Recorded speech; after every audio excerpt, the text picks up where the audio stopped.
Alright, what's going on, guys? Right now, I'm actually currently trying to finish up this intercooler piping right here because this manifold's obviously facing towards the fender, headlight, whatever you want to call it, and I need to redo the intercooler piping. Normally, it would run down here, which is what this pipe was for. This is a pipe I originally had in there. I don't know if it's going to fit, but we're going to try. So yeah, it was something like that, and it would stick out down here, and then it would wrap around to here. But obviously it doesn't work anymore, so I think I'm gonna try to utilize as much of this piping as I can to make this job easier. So what I'm going to do, or what I'm planning to do, is cutting it right here so I could still use this 90. Won't have to redo the blow-off valve flange. Won't have to weld on this. This can stay right here on this pipe, and probably do a thicker bead roll on there because I don't know how good that'll hold. Anyway, yeah, so that'll go like that. And then it'll be cut right about where those welds are, and we'll have to redo what's coming up in there into the engine bay, into the throttle body. So I've actually already started on it, and that's what this is right here. Now I did cut it with this. There's probably a million ways to do it and better ways to do it, but I used that because it was just what was easily accessible to me. I had a friend that let me borrow it, and went ahead and measured out what I needed and cut it. So this started off actually as a 90, just 190, something similar to this. It was like up to here, and cut both ends off till I had the right angle that I needed. Now this is what'll go to that. As you can see, I have it numbered right there to which dash is which, so we don't get confused. So 1, 2, 3. It's like that.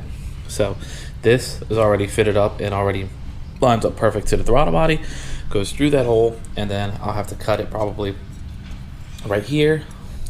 That'll be the first piece. That way it'll go just like this, and then it'll stop right here.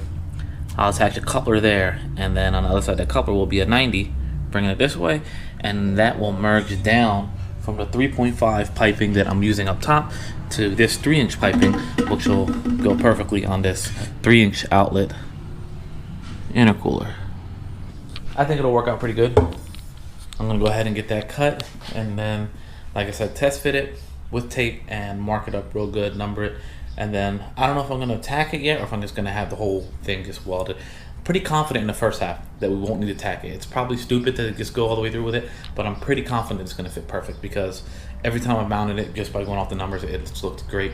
So that's what I'm going to do with that, and then the rest of it I'm just going to have to see how it starts to fit.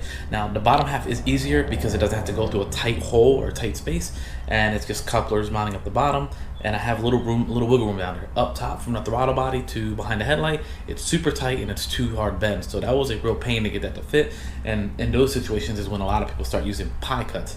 I personally don't like pie cuts, so I tried to use as much of these clean bends as I could. So obviously I'm going to have a clean bend, a weld, and then a clean bend over there, and then a weld into the throttle body. But that's good enough for me. I like that. It's a clean look still. Pie cuts to me is just too many welds, like after one after another after another after another. I just personally don't find that good looking. So we're gonna get this cut, and then, like I said, test fit it again.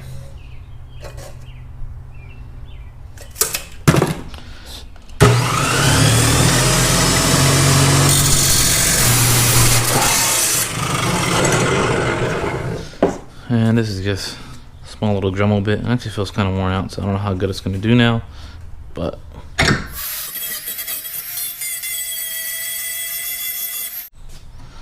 alright, so yeah, after hitting it with the Dremel to get all those burrs out, I'm gonna go ahead and hit up this 220. I guess it doesn't matter what grit you hit it with. It doesn't want to be no 60 grit, but you also don't want 1500, but just something that's rough enough to smooth this out and get those burrs out.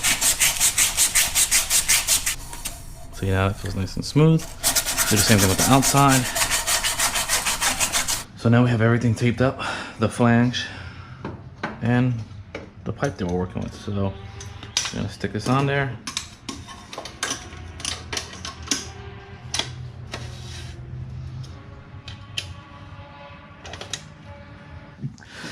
So I'm actually gonna go ahead and put the O-ring in here to keep it from spinning.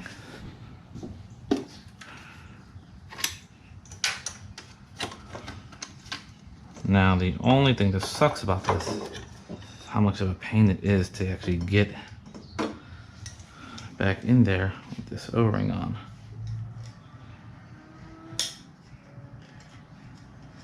So we got that in there. Now I'm going to rotate it.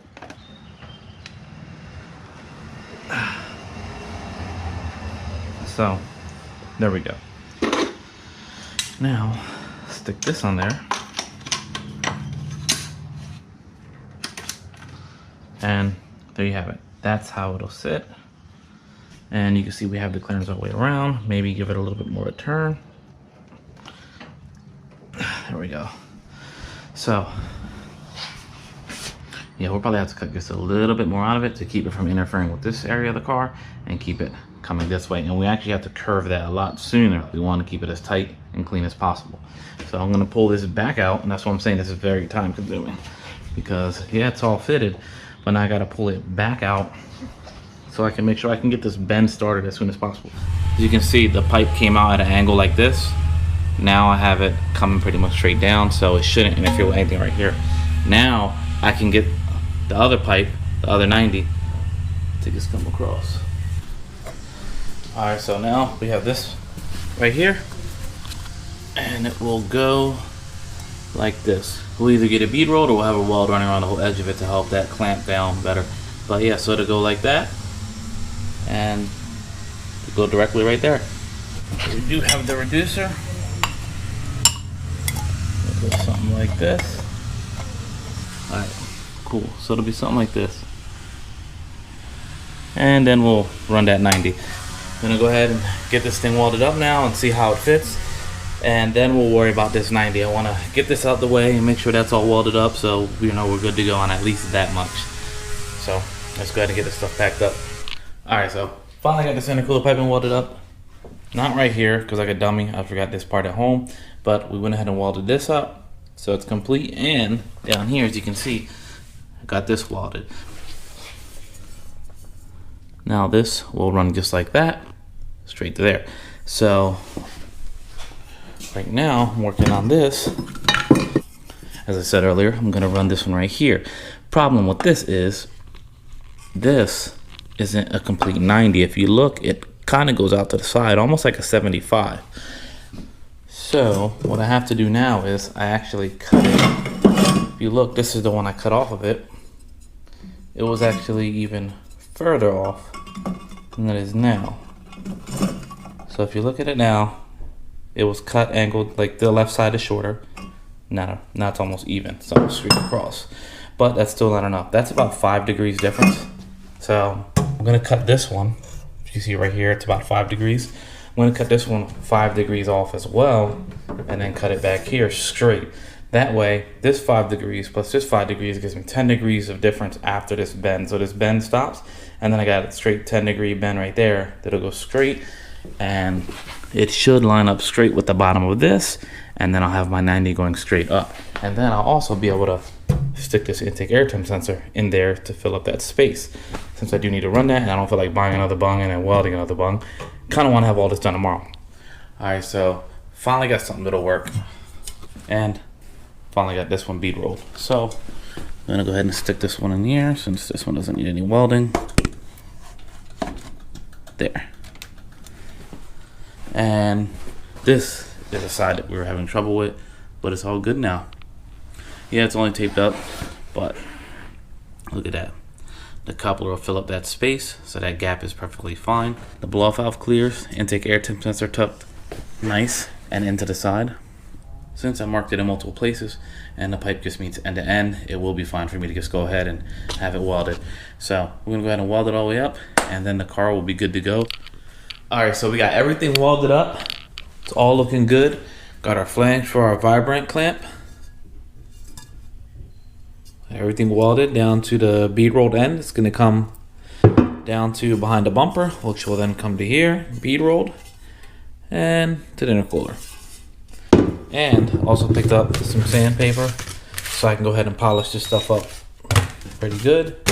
And I can actually use what's left over from this on the exhaust.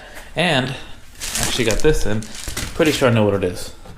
So normally the blow-off valve will have this bung with a barb fitting at the end, and you'll just stick a vacuum hose to it, and that'll be your vacuum source. So it'll go right under here. But since I want to run dashboard braided line, I need to have a dashboard straight out of here.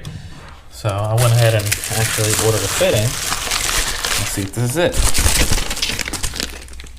And yeah, that's it. So I'm gonna go ahead and get this opened up.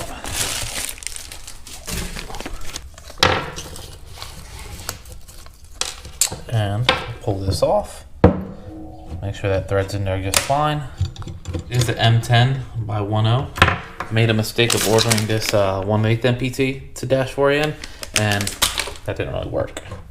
So test this guy out. And yeah, we're good. Hopefully it goes all the way in like it's supposed to. Is it gonna make it? That's close. That's close. So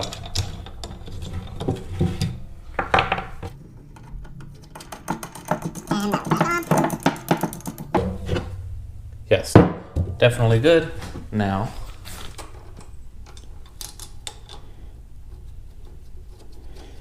look at that.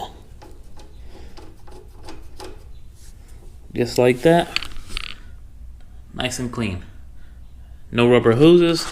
I don't gotta worry about no rocks or anything flying up and nicking it. Now, realistically, all the silicone hoses are actually pretty durable, so I shouldn't have that problem regardless. But I wanted this to be a one and done kind of thing. But the only issue with that is if I have to move this blow off valve for whatever reason or put it back by the throttle body, like most of them are, then I'm kind of screwed because I got to order another line. But it'll just be a matter of ordering a different size AN line. Whereas if I had a silicone hose, I can just chop it because it can't get any further away from the manifold to where it's going to be now. If I ever have to move it, it'll probably come up to here. So I already test fitted everything. Everything fits good. So I'm going to go ahead and start polishing it. And I'll see you guys when I'm done polishing because I know you guys don't want to see that. Well, there you have it. Clamp is on tight. 3.5-inch pipe going down to the coupler. Going down to 3 IET, blow-off valve, coupler, intercooler, it's all done. I do need obviously the clamps for this 3.5-inch coupler. I just haven't gotten them in yet. Overall, I think it came out great.